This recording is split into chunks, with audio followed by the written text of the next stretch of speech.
The text message glowed in the darkness of my car. St. Mary's Church, 2 p.m. You need to see this. Unknown number. My hands trembled as I gripped the steering wheel, watching guests filter into the old stone building through my rain-streaked windshield. I'm Eleanor. And right now, I'm sitting in my car like some cut-rate private investigator, wondering if I've finally lost my mind. My husband Ryan told me he had a business conference in Chicago. That's what the calendar said. That's what his secretary confirmed. That's what the hotel reservation showed. But here I am, parked across from a church in Boston, because some stranger decided to play guardian angel, or devil. I haven't decided which yet. This is insane, I whisper to myself, but I'm already reaching for my sunglasses. The church bells start their mournful toll as I slip out of my car, heels clicking against wet pavement. Each step feels like I'm walking toward my own execution. I slip in through the side door, finding a spot behind a marble pillar. The familiar scent of lilies and incense hits me, and for a moment, I'm transported back to my own wedding day. 7 years ago. Same church, different dreams. The organ starts playing, and my heart stops. Because there he is, Ryan, my Ryan. Standing at the altar in a tuxedo I've never seen before, hands clasped in front of him, that familiar nervous tick in his jaw. He's not in Chicago. He's here, waiting for... The bride appears at the entrance, and the ground shifts beneath my feet. Long, dark hair, olive skin, that graceful walk I'd know anywhere. Megan, my best friend since 3rd grade, the woman who helped me pick out my own wedding dress. Dearly beloved.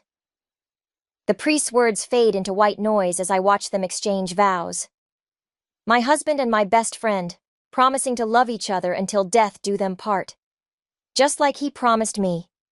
Just like we all promised each other when we were kids. No secrets, no lies, friends forever. I don't remember leaving the church. Don't remember the drive home. But I remember the moment I decided. Sitting in our kitchen, our perfect, magazine-worthy kitchen that Ryan insisted on remodeling last year, watching the sun set through windows that suddenly felt like prison bars. My phone buzzes. Ryan. Conference running late. Don't wait up. I pour myself a glass of his favorite scotch, the one he saves for special occasions. The liquid burns my throat as I swallow, and I welcome the pain. It's real. Unlike everything else in my life. Another text from the unknown number. Now you know. What will you do about it? What will I do? I laugh, and it sounds foreign to my ears. Sharp, dangerous, like breaking glass. I open my laptop and start typing. Dear Laura, I hope this email finds you well. I've been thinking about hosting that family reunion you've always wanted. Because that's the thing about betrayal. It's not just about the act itself. It's about the elaborate dance of lies that came before it. The carefully constructed alibis. The practiced smiles. The casual touches that meant nothing. And Ryan, my charming, perfect Ryan, has always been an excellent dancer. But so have I. I take another sip of scotch and smile. Let them have their honeymoon. Let them think they've won. I've got time. And I've got something better than their love. I've got their trust. The sun sets completely, leaving me in darkness. But for the first time today, I can see everything clearly. The old photo album feels heavy in my lap, each page weighted with memories I can't trust anymore. There we are, Ryan, Megan, and me at 16, sprawled on my parents' lawn. Ryan's arm is around both of us, and we're laughing at some forgotten joke. The edges of the photograph are worn, like everything else about that summer. I ordered Chinese, Ryan calls from downstairs. His footsteps echo through our house, each one making my skin crawl. He's been home 3 days since the wedding, his second wedding, acting like nothing's changed, like he didn't just shatter everything we built. I close the album as he enters our bedroom, carrying 2 plates of food I won't touch. Remember when we used to get takeout with Megan every Friday? The words leave my mouth before I can stop them, sharp as broken glass. Ryan's smile doesn't quite reach his eyes. That was a lifetime ago. Was it? I stand up, letting the album fall to the floor with a satisfying thud. Because I saw her 3 days ago. She looked exactly the same. His chopsticks freeze halfway to his mouth. Just for a second. Blink, and you'd miss it. But I catch it. I catch everything now. Eleanor. He sets his plate down, approaching me with that concerned expression he uses on difficult clients. Have you been drinking? I laugh, and it sounds like my mother's laugh after Dad left. That's your move? Gaslight the wife into thinking she's crazy? I'm worried about you. His hand reaches for mine. I step back.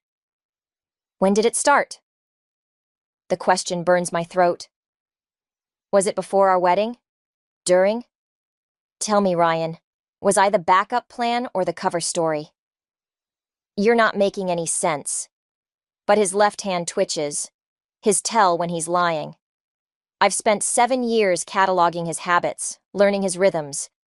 Funny how clearly you see things when you're looking for the cracks.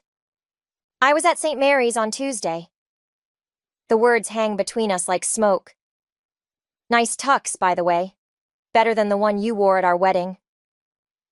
The mask slips. Just for a moment. But it's enough. His eyes go cold, calculating. This is the real Ryan. The one I never let myself see.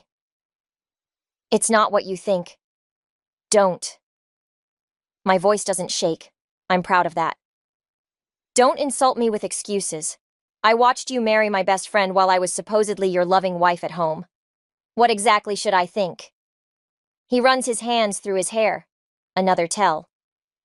It's complicated. There are things you don't understand. Like what? The joint bank accounts you opened? The property you bought together?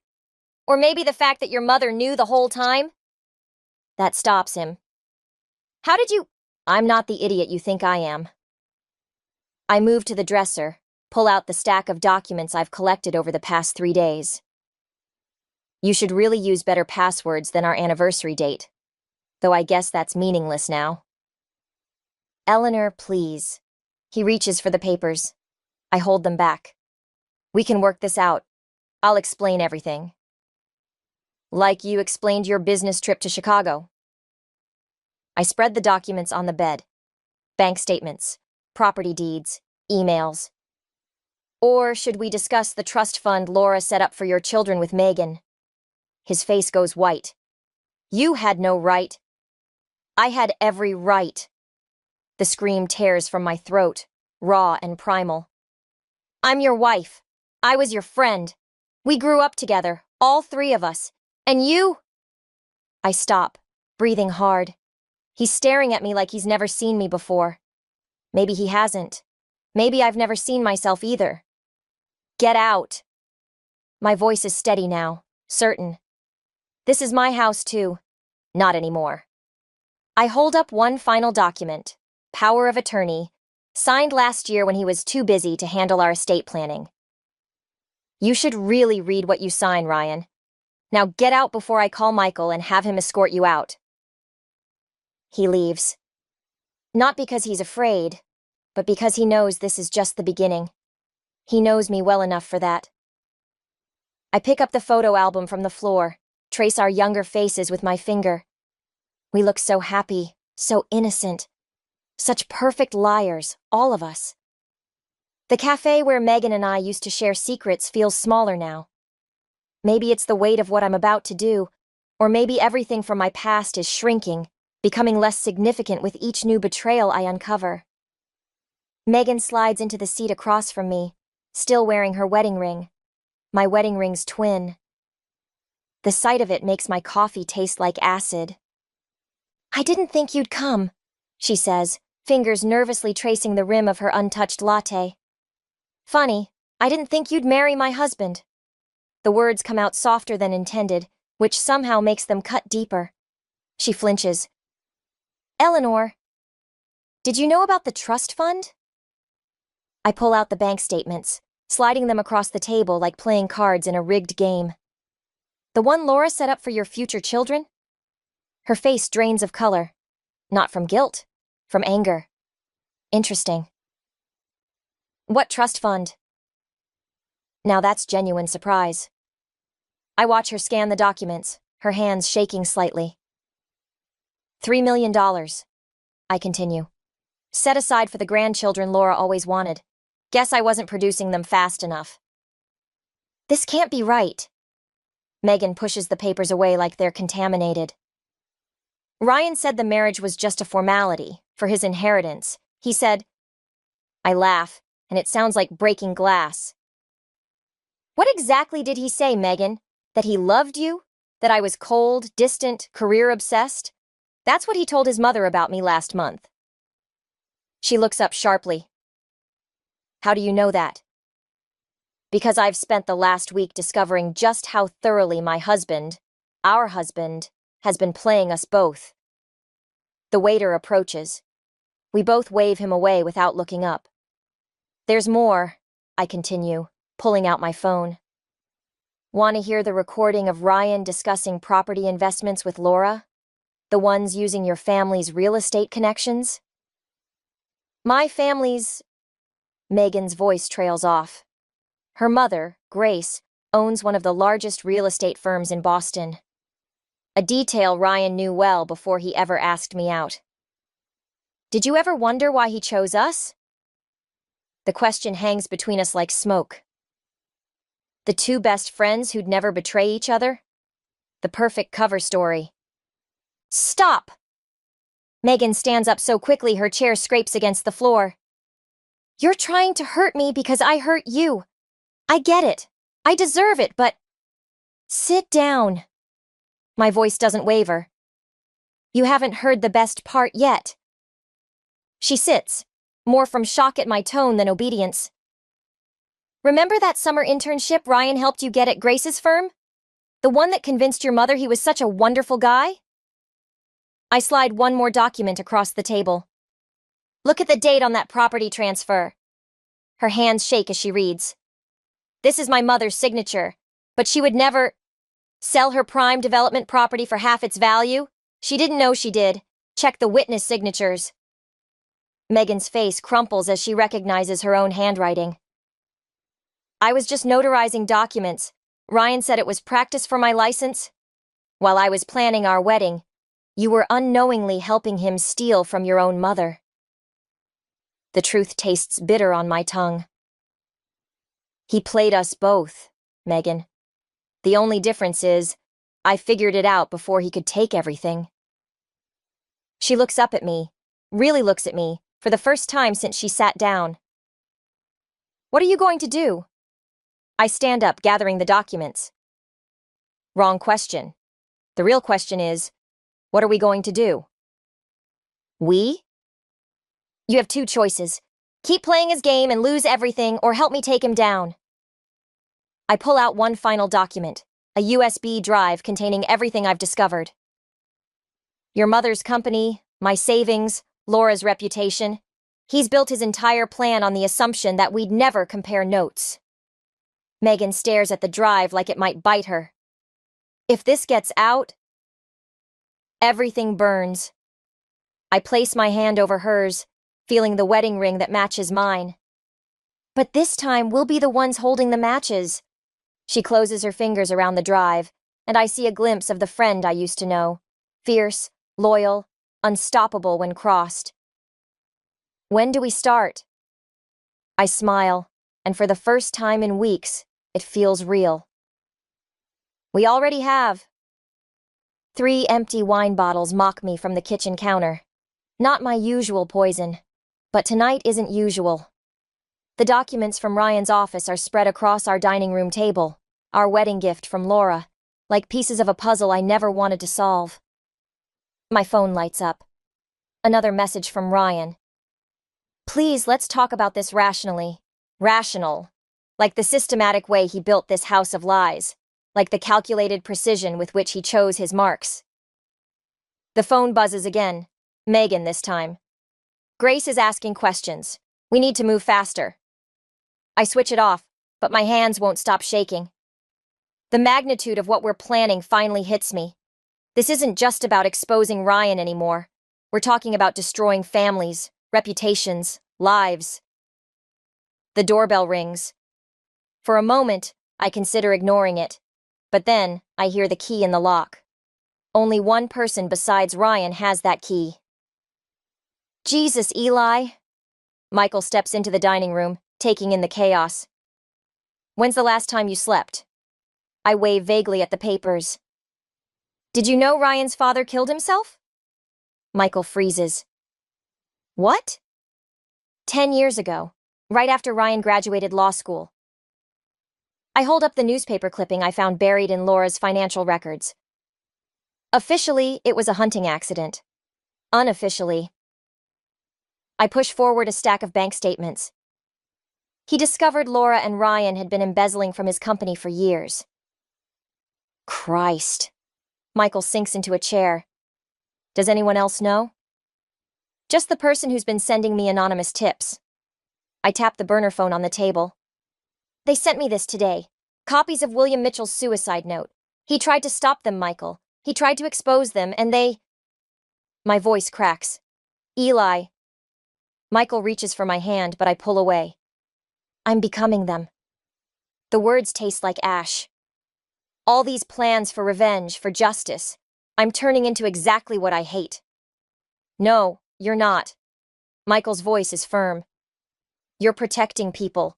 Grace's company, your future, Megan's... Am I? I stand up, pacing.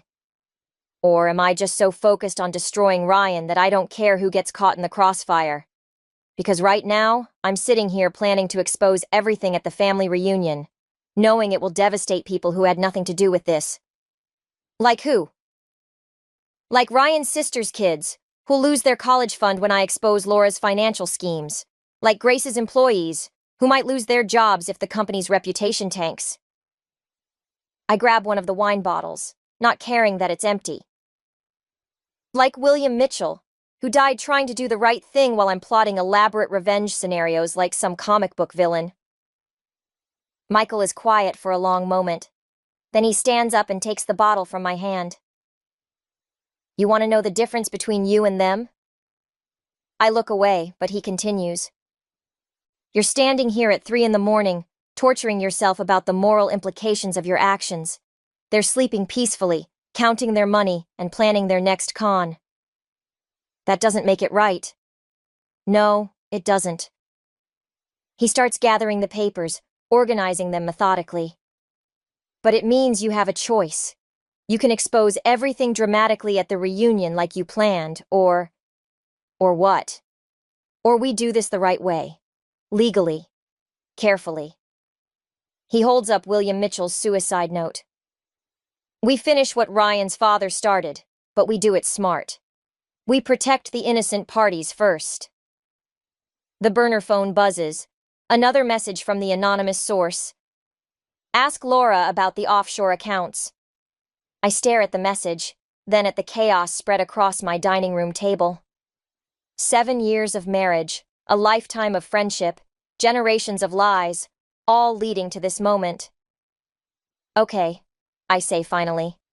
Show me how to do this right. Michael nods, pulling out his phone. First, we need to talk to someone who specializes in financial fraud. I know a guy.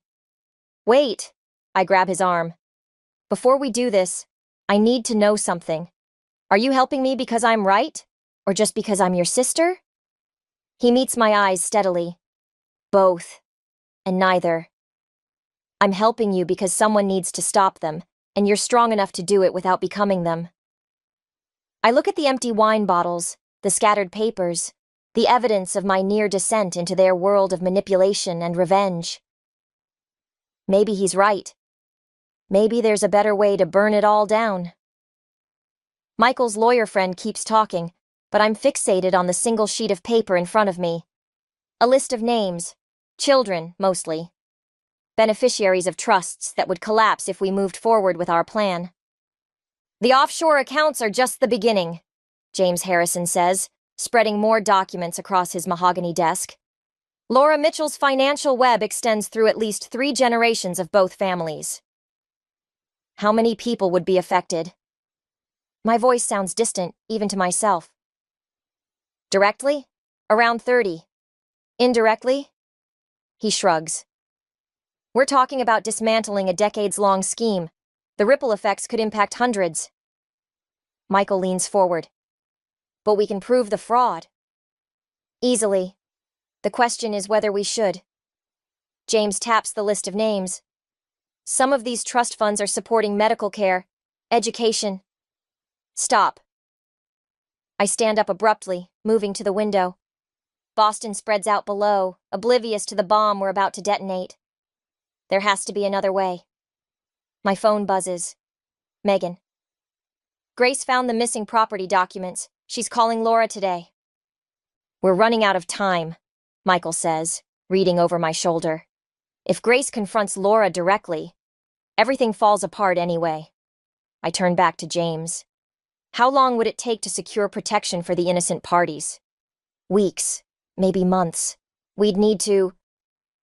The office door bursts open. Laura Mitchell stands there, immaculate as always, but her eyes are wild.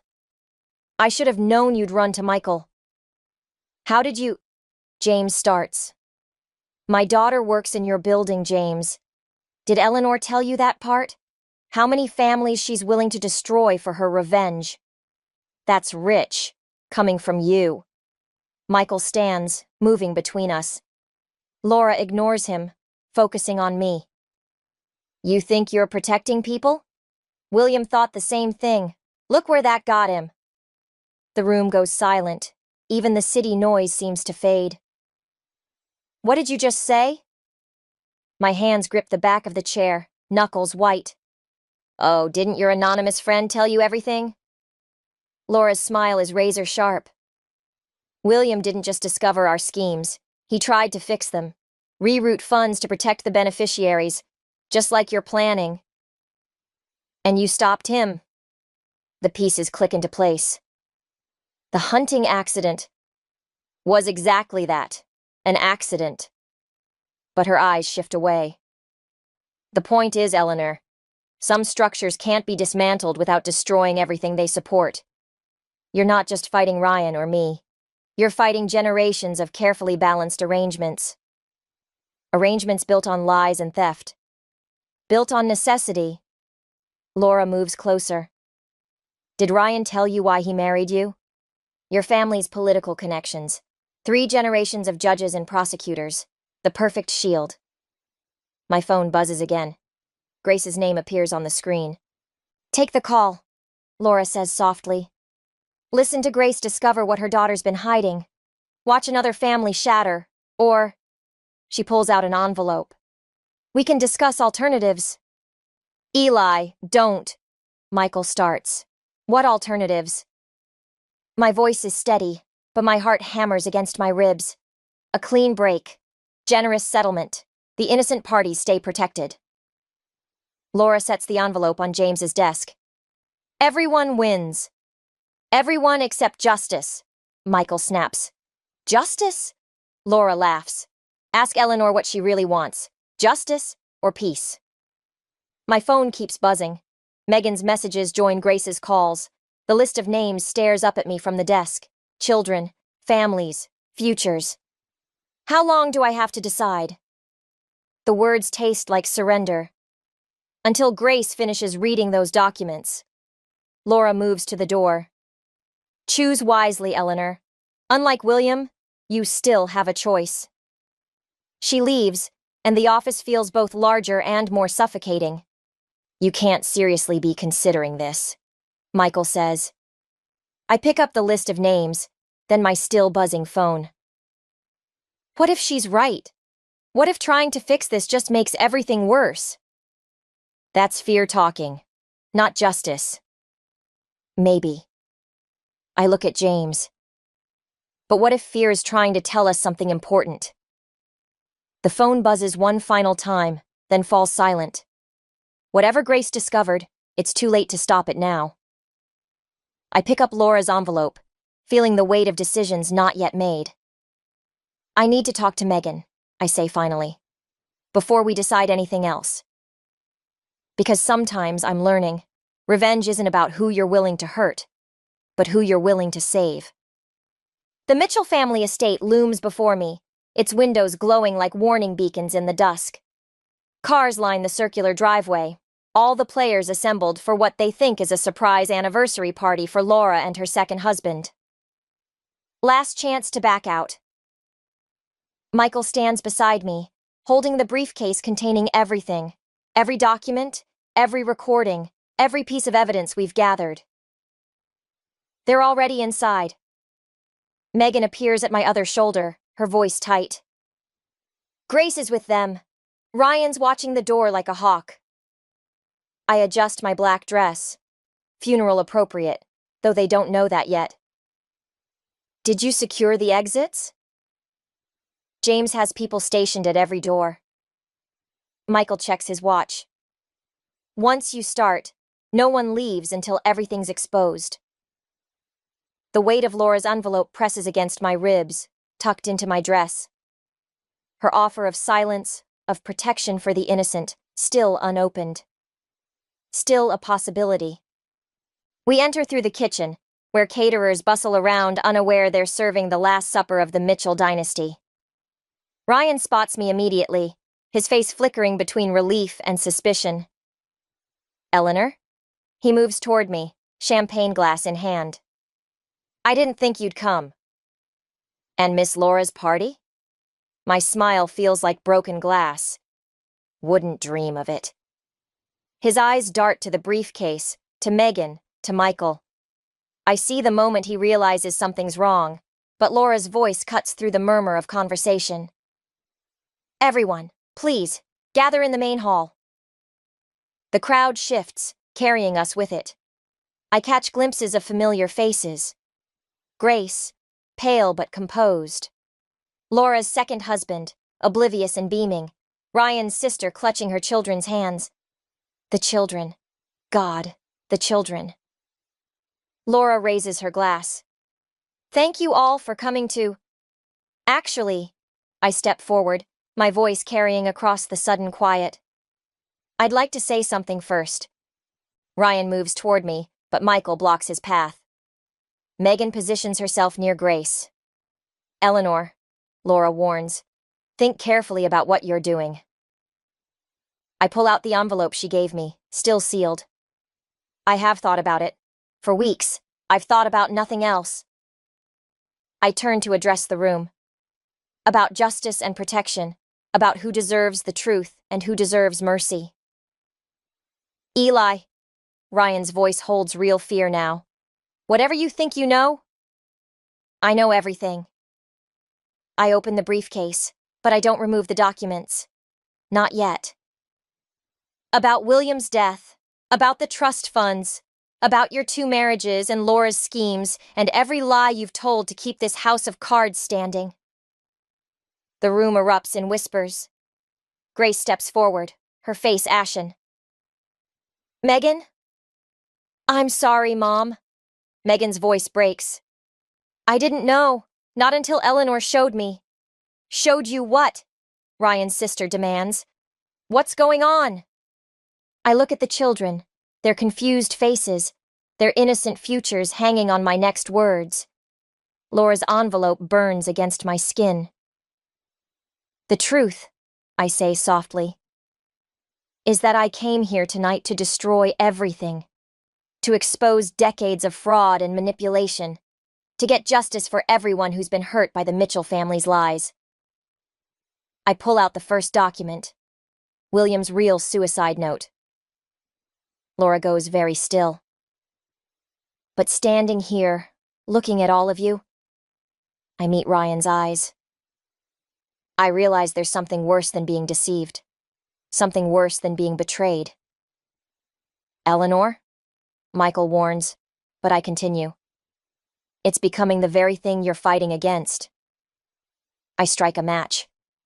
When did I take it from my purse and touch it to Laura's envelope? The paper catches quickly, and I drop it into the briefcase. No! Michael lunges forward, but it's too late. The evidence burns, years of careful investigation turning to ash. With it burns my chance at justice, at revenge, at everything I thought I wanted. The fire alarm shrieks, sprinklers activate, people rush for the exits, pushing past James's guards in the chaos. Through the smoke and spray, I meet Laura's eyes.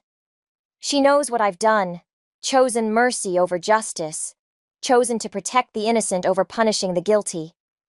But her triumphant smile fades as I pull out my phone and press send, because sometimes the greatest revenge isn't destruction, it's redemption. The police lights paint Laura's pristine kitchen in alternating red and blue. She sits across from me at the marble island, both of us dripping from the sprinklers, watching officers cart away boxes of evidence. The real evidence, not the decoy files I burned. Copies, I say quietly. Everything in that briefcase. Just copies. The originals went to the FBI an hour ago. Her perfectly manicured nails drum against her coffee cup. You chose this moment deliberately. The party, the family gathering. Like father, like daughter-in-law. I slide William's actual suicide note across the counter. He planned to expose everything at your anniversary party too, didn't he? Before the hunting accident. The drumming stops. Through the window, I see Ryan being led to a police car, Michael watching with grim satisfaction. You don't understand what you've done. Laura's voice trembles. Those trust funds are being protected. I pull out my phone, show her the court orders. Every innocent beneficiary has been legally separated from the fraudulent accounts. The children will keep their college funds. The medical care continues. For the first time, I see real fear in her eyes. How? I had 3 weeks after you offered me that envelope. 3 weeks where you thought you'd won. I lean forward. Did you really think I spent that time doing nothing? A commotion at the door draws our attention. Grace enters, flanked by federal agents. Her eyes lock with Laura's. You killed him, Grace says flatly. You killed William when he tried to protect my daughter from your schemes. Laura stands so quickly her chair topples. That's ridiculous. William was going to expose how you used Megan to access Grace's company records. I interrupt. How you manipulated Ryan into marrying us both to maintain your financial facade. Everything I did was for this family. No. Megan appears in the doorway, tear-stained but steady. Everything you did was for yourself, and now we all know why. I slide one final document across the counter, an old photograph. Laura goes very still. William wasn't just trying to expose the fraud, was he? I watch her face crumple. He discovered something else. About Ryan's real father. About why you needed the Carter family's connection so desperately. Mom? Ryan calls from outside. Mom, what's happening? Laura lunges for the photograph, but Grace is faster. Her gasp echoes in the suddenly silent kitchen. That's my father, with Laura. 37 years ago, I confirm. 9 months before Ryan was born. The truth hangs between us like smoke. Decades of manipulation, all to hide one desperate affair. To maintain the Mitchell family's perfect image. You destroyed everything, Laura whispers. Just like William tried to. No. I stand, gathering the remaining documents. You destroyed everything the moment you chose lies over love. William tried to save us, all of us. And now, finally, he has. What do you mean? I pull out my phone one last time, show her the message chain. From an unknown number. From a dead man's scheduled emails, set to deliver years after his death. William knew he might not survive trying to expose the truth, so he left breadcrumbs, for whoever was brave enough to follow them. I meet her eyes. I wasn't your first victim, Laura, but I am your last. The officers approach to escort her out. Through the window, I see Ryan watching, understanding finally dawning on his face as Grace shows him the photograph. Was it worth it? Laura asks as they lead her away. Burning down everything to save a dead man's honor? I think of the children upstairs, their futures now secure. Of Megan and Grace, finally free from manipulation. Of William, who died trying to protect us all. Some things, I say quietly, are worth burning for. The sun rises over the Mitchell estate, painting everything in gold. In the distance, sirens fade. Beside me, Michael squeezes my shoulder. You okay? I watch Laura disappear into a police car, 30 years of secrets crumbling in her wake. No, I answer honestly. But I will be. Because sometimes the truth doesn't set you free. Sometimes it just shows you who you really are. The last box from Ryan's study sits unopened on my kitchen counter. Through the window, autumn leaves scatter across my backyard, where 3 kids once promised to be friends forever. My phone buzzes. Megan. Grace wants to meet. Both of us. The trial ended yesterday. Laura and Ryan, both guilty. The headlines called it justice. The society pages called it scandal. Neither quite captured the truth. I lift the lid from the box, expecting more evidence, more secrets. Instead, I find an old video camera. The kind we used that summer before college, when everything seemed possible. The doorbell rings. Megan stands there, looking smaller somehow. More like the girl I used to know than the woman who helped unravel everything. I found mine too, she says, holding up an identical camera. In Mom's attic. We set them both on the counter, these relics of who we used to be. Neither of us reaches to turn them on. Did you read Ryan's statement? She asks. No. I pour us both coffee. A habit from before, when friendship was simple. Did you? He said he loved us both. Her laugh sounds brittle. Actually believed it, I think. That's Ryan. I slide her cup across the counter. Living his own truth, even when it's a lie. The afternoon light catches the cameras, casting twin shadows. Megan touches one gently. We should watch them, she says. Before Grace arrives, before we decide what happens next. She nods. We both know Grace's meeting isn't just about reconciliation. It's about the future of her company, about trust and second chances, about whether some bridges can be rebuilt after they've burned. I connect the first camera to my laptop. The screen flickers to life. There we are, young, laughing, whole. Ryan behind the camera, narrating our last summer together, before college, before choices, before we learned how love and lies could wear the same face. Stop, Megan says suddenly. Look at that moment. The frame freezes on our younger selves, sharing some forgotten joke. But it's Ryan's reflection in the window that catches my eye. The way he watches us both. Planning, even then. He didn't destroy us, I realize. He just showed us who we already were. What do you mean? You always wanted adventure. I always needed control. He just weaponized those truths. Megan's coffee goes cold, untouched. And now? The second camera sits dark, unwatched. Some truths, I'm learning, don't need to be seen to be understood. Now we choose, I say. Not between right and wrong, between easy and true.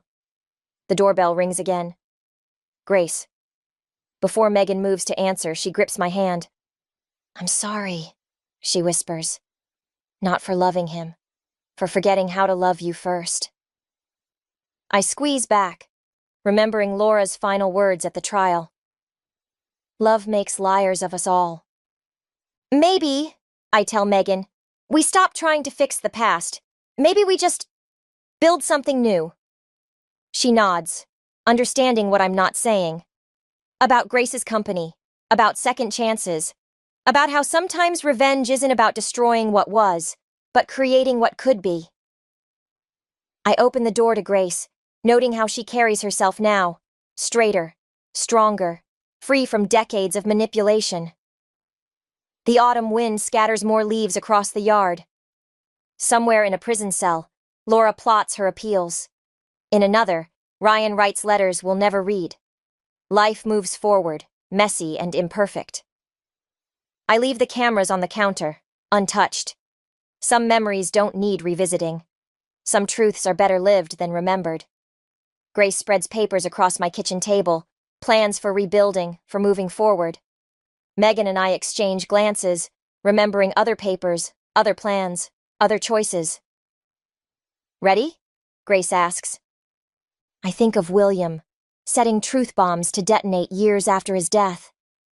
Of Laura, building walls to protect secrets that were never worth keeping. Of Ryan, loving so desperately he forgot how to love honestly.